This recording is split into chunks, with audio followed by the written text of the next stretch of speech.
दस खां कोई मिसाल दे के इस हद ते कौन खलोण वाला करबला सारे खानदान दियां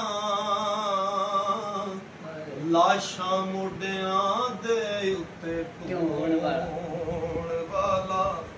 ओ लखते जिगर दी लाश ते बाप केड़ा